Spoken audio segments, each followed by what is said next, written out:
All right, guys, thank you so much for joining me today. Today, I want to go over 7 different hacks that will help your NDIS website design and your digital footprint and really supercharge your NDIS business online. So we really want to focus on creating a website that is not just an online business card. We want to have a website and a digital footprint that is going to work with you for years to come, something that is going to help you leverage trust and build authority within the disability sector.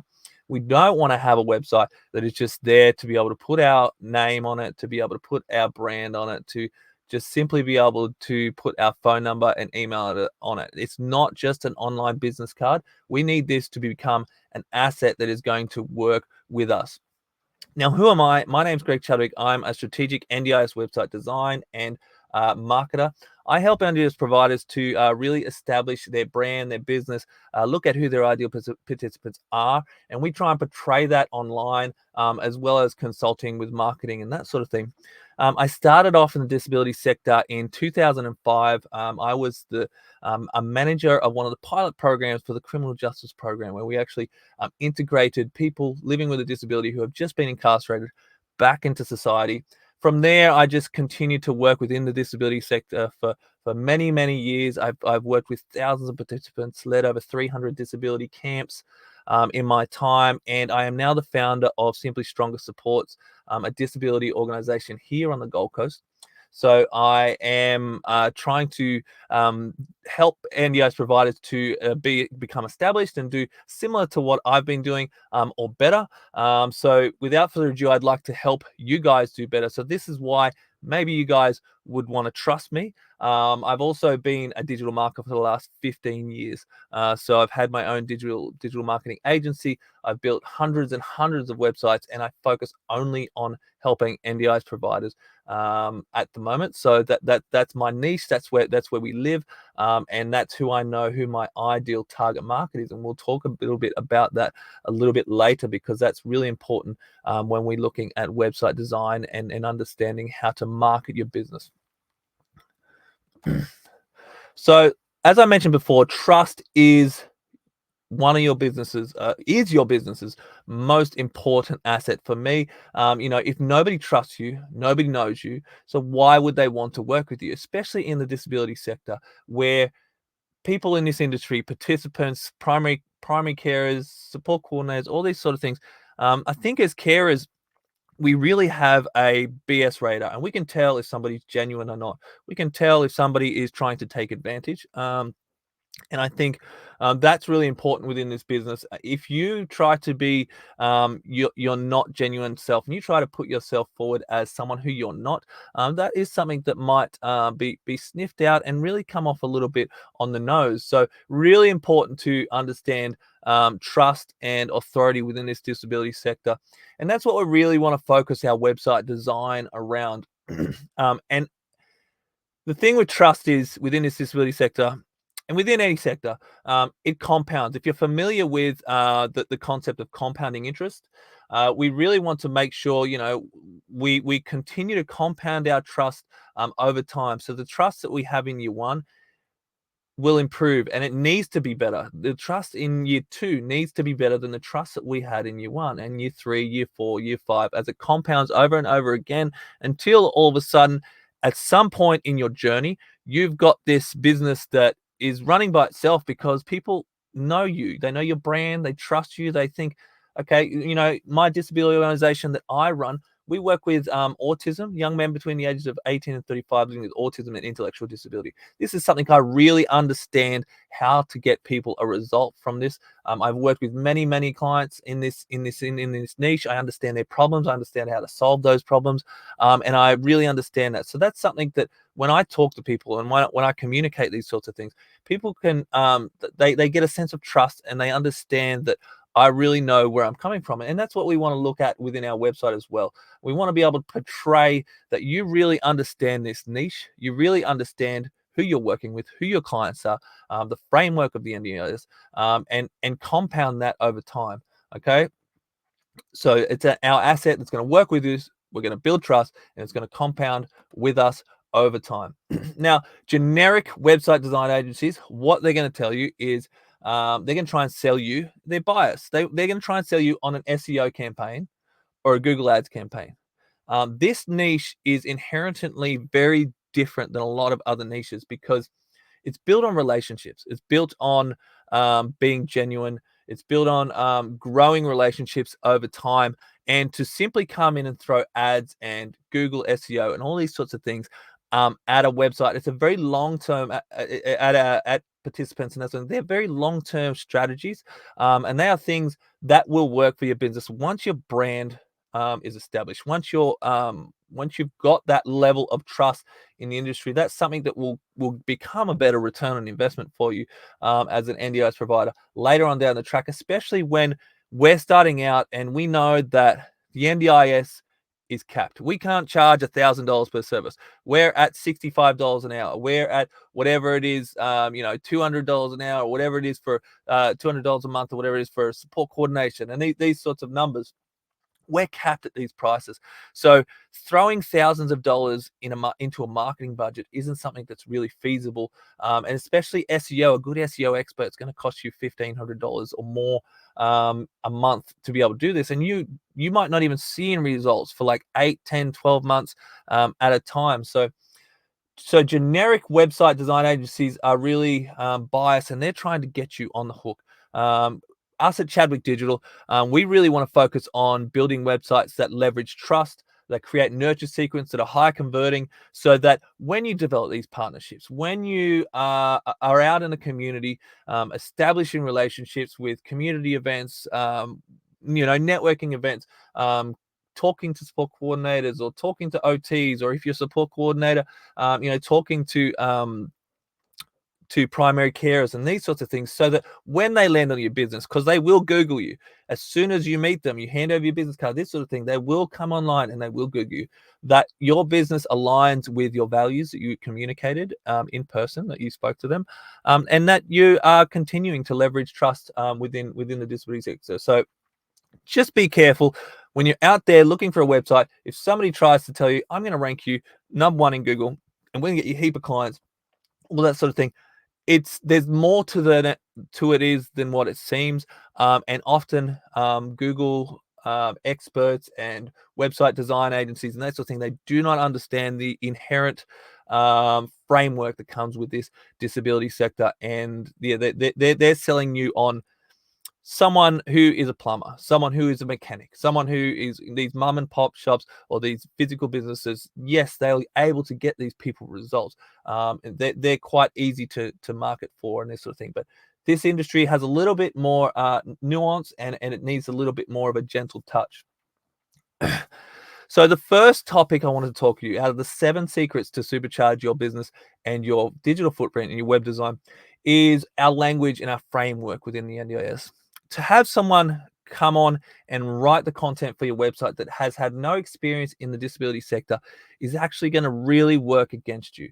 If somebody comes onto your website and sees some of these languages that are, I guess, faux pas for this industry, we really want to focus on ensuring that we're going through a business model of person-centered support, person-centered care, understanding the choice and control model, goals and needs of the people that we support, and really understanding, if it depending on what the disability is, depending on who you are, whether it's support coordinator, OT, all these sort of things, that you communicate in a way that is not salesy and cringy and marketing, that we're communicating in a way that's filled with reciprocity and empathy, within the framework and the language model of the NDIS. And this is something that's really clear. If you start reading somebody's website, you can tell someone overseas has written this, or someone who has never dealt with anything to do with the NDIS has written this. It's probably even better because you have experience as a support worker or a support coordinator or OT or a plan manager, whatever that is. It would be even better if you wrote the content yourself. I know that might be challenging, and maybe you're not a copywriter or whatever, but we write as Chadwick Digital. That's what we do best as copywriters. I have a lot of experience as a copywriter myself, and I leverage the NDIS framework. I've been in the industry for a long time. So that's really one of the big reasons that people come to me, to be able to have a website that aligns with the NDIS.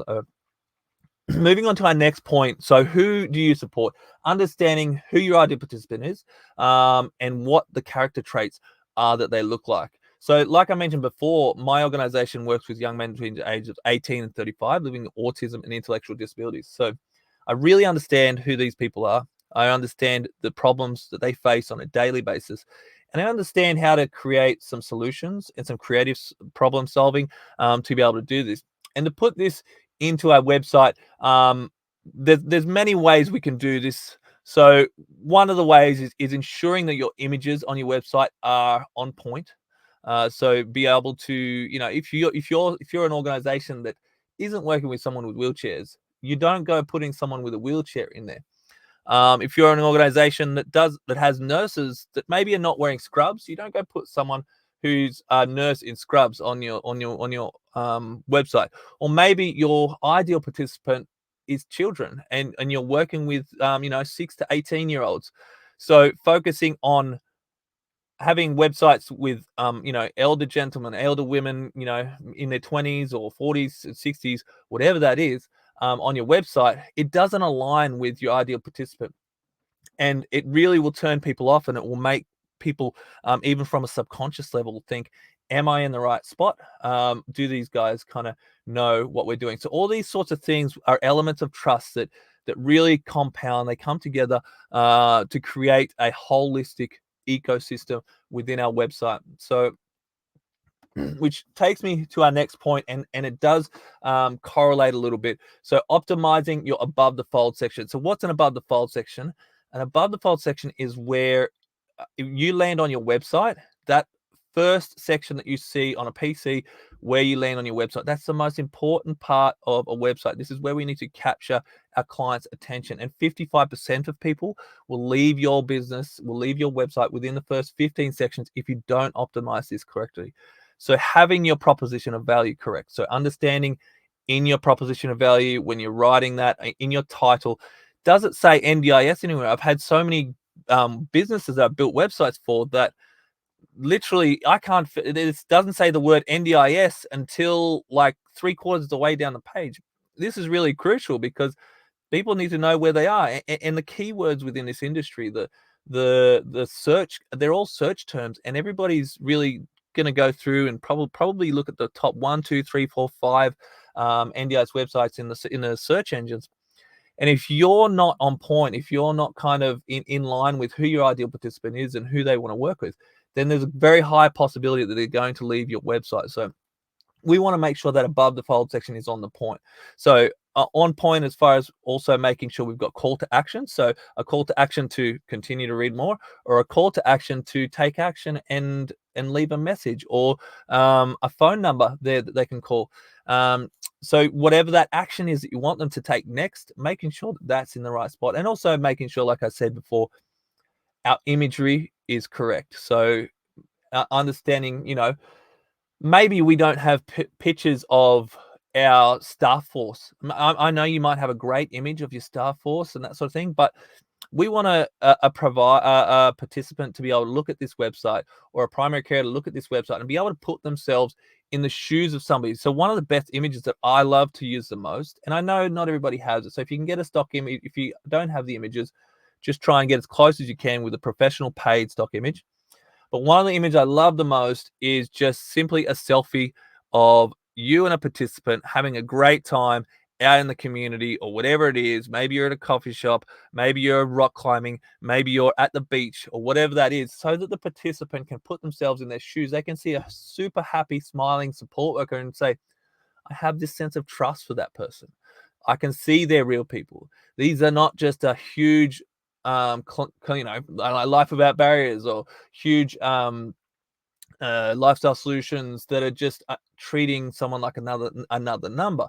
This is someone who I can really get behind, and see that they care about the participants. And all these sort of feelings can come in simply from an image, simply from having that right image. And obviously they're going to read a little bit more about your proposition of value, which is just a little 2 sentence thing of content of who you are, what you do, a little bit about your secret and special sauce that makes you different, that makes you your unique selling point. So Moving on to our next point, which is social proof. So social proof is massive. This is huge because 95% of people will read a review before choosing a service or buying anything online. These studies have shown this over and over again. And since the age of Google reviews, 5 stars, all these sorts of things, they've become really, really important. This is something that doesn't just have to be on your Google business profile. This is something you can actually display on your website. And I recommend it to be very close to the top of your website. So, once we've kind of captured who we are, then we can move down to maybe some of the results that we can get people, because people pay for results in any niche. So they want to know what results they can get from you. And then usually this is where I would put the review section. So where we can put some 5-star reviews, that sort of thing. Now, there's other ways you can get some social proof, which is through case studies. If you can, even if you can get a video, I love videos just to say, hey, working with Simply Stronger Supports was such a great thing. They worked with Johnny for however long, and I've seen such a difference and a change. Just a 30-second video. These sorts of things are probably one of the most aspects that build trust in your business and in your website the most. So if you can get a hold of some of these are gold. And it's really not that hard. It's something that when we build websites for people, will help them set this all up, and all they have to do is send a little link to someone that's worked with them, a past colleague, somebody who actually works for them, an employee. So these are people that can do results, reviews for you as well, social proof as well. So moving on to our next slide, which has just moved along without me. So creating a founder section. This is super important. I think if you can get a founder section there, if you've got something you want to write, if you've got some details, I think this is really good to create yourself as a person. So like I mentioned before, not just a huge company that is just another number. You're actually a real person. You're someone who cares. And I'm going to show you an example of maybe, this is just a basic one for one of the websites that we built. Hartley Supports. You can see this person is genuine. They have a husband, they have a son, they have, they're focused on family friendly support, all that sort of thing. And there's plenty of other ways that we can do it as well. Lots of different formats. You don't have to display your family on there. You can have a professional image of yourself, looking really nice, and that sort of thing. But we really just want to be able to humanize you and your business, and show that you're not going to treat them just like another number. So moving back to our other slides. If I pull this one back up. All right, we're looking at our Google Business Profile. If you haven't heard what a Google Business Profile is, this is where you might have seen Google Maps, where somebody comes up and you can see the 5-star reviews, that sort of thing. So every business should have a Google Business Profile, even before you have a website. This is free. This is probably one of the most powerful tools on the internet for any business, because it's free and you get to leverage a search engine with thousands of people in your local area. Now, the way a Google Business Profile will work is if you put in the location for your business and where your business is, it will put a pinpoint there, or will focus on a location.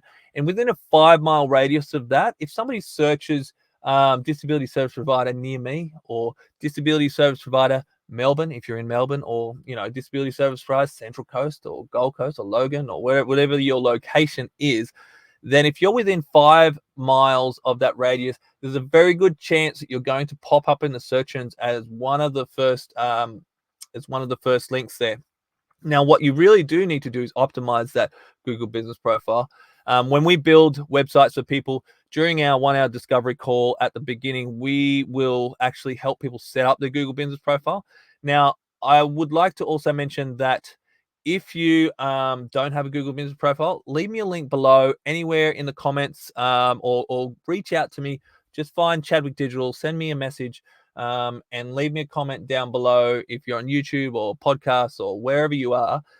And I'll send you a training video on how to actually set this up yourself. It'll take you 5 to 10 minutes, and it will be probably one of the most valuable things that you do for your digital marketing online. So that's something that I like to give away for free, and it's something super easy and accessible for anybody to do. It's a step-by-step. I take you through like we're doing right here, right now, and I'll just take you through on how to set that up. Or if we end up working together, we'll set that up for you and help you hold your hand, do that step by step. But yeah, like Google Business Profile, I recommend every business to have it. And it's very, very powerful. It's how you're going to get listed in local search engines. And often, like I was saying before, about these SEO companies and that sort of thing, they'll pass this off as SEO. It is local search SEO, but it's not something that people should be charging $1,500 a month or a week or whatever that is to do it. It's something that's free. Google gives away for free, and it's something that I can teach you in a 5 to 10 minute video. I don't think that somebody should be charging that exorbitant amount of prices. And yeah, like I said, we'll be happy to help you with that as well. So look, our last point is focusing on your business name, your digital footprint, and the expansion of these. So look, taking up digital real estate. So when you go to Google and you type in your business name, what comes up? Do a little bit of a test. If you're typing your business name, just whatever it is, Jenny's Disability Supports, what comes up? Yours should come up number one. Okay. If not, we probably need to look at maybe some on-page SEO factors. If you don't come up number one for your business, there could be a little bit of errors in your code and your website and that sort of thing. But outside of that, it should be that. Then you should have some social. You should have your social medias, so your Facebook. So social media is really a great place to develop trust as well. So if you can, social media is pretty simple. Don't overthink that. All you need to do is get a whole bunch of selfies with you guys. Set up a WhatsApp account. Anytime a support worker's out in the community and whatever, taking photos of happy times, great times, posting that, saying that we did this on a Monday, or we went to the coffee shop, we went to Dream World, we went to whitewater rafting, whatever it is that you did, posting that on social media is great. That is as simple as it gets. As social media is we're building trust, we're building leverage. Once again, something to fill out our digital footprint and our website design. So these are just hacks that you really, I guess, are passed over, because a lot of people do try and do websites themselves, and hopefully this will help you as well. And a lot of people will also go offshore and try and go cheaply. So this can help you guys as well. But what we really want to do with our digital footprint. So when you search your name, so back to Googling our name, you want to try and take up as much real estate, so much of those slots as possible as you move down in the search engines. So I would recommend at least trying to take up the first 10 spots in digital real estate for your name. And the way you can do that is maybe going on and putting your name into Yellow Pages directory, local search directory. There's a whole bunch of disability directories as well. A few things like that. You could also write some blog posts for some people or some press releases. You got all your social media. So if you get your LinkedIn, your Facebook, your Instagram, you get those three up. That should take up a large bulk of your digital real estate. And with just those few things, there's a very high chance that you're probably going to take up the first 10 spots in Google for your business name. And that's really what you want to do, because you don't want to have someone search up your business name and then have another disability providers underneath you. Okay. So this is something that's really easy to rank and really easy for you to do. So I recommend trying to take up as much real estate as you can, which is going to help you build trust, because anytime somebody clicks and it's anytime someone searches your name and they find that first, there's a good chance they're going to exit out. Maybe I want to do a little bit more research, so I'm going to go to their socials. Maybe I want to do a little bit more research. I'm going to look at their directory listing on local search. So whatever that is.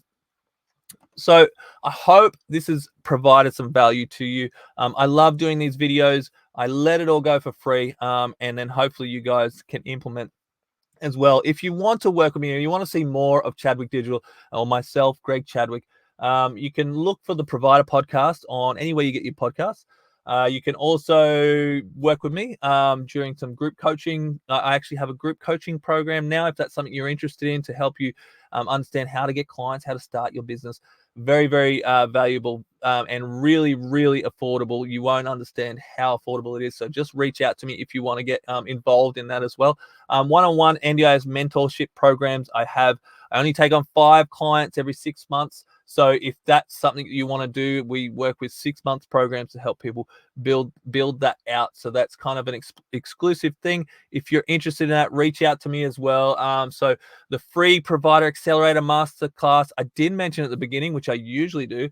If you want a copy of my free 1-hour masterclass, please leave a message below, leave a comment, and I will send that message out to you. I will send that out to you completely free, free of charge, and you can start to understand how you can accelerate your business starting from day one, and really try and skip those first 6 months to a year of procrastinating and trying to figure out how to understand how to get clients within this industry, because it's not a secret, but people really treat this as a secret. And as always, I would love it if you would like, comment, subscribe, wherever you are, whether you're on podcast, Facebook, YouTube, wherever you are. I really would appreciate your support, and it will just help me support all my channels to continue to release this sort of stuff for free. So take care. Once again, my name's Greg from Chadwick Digital. If you need any help, don't hesitate to reach out. See you guys. Bye.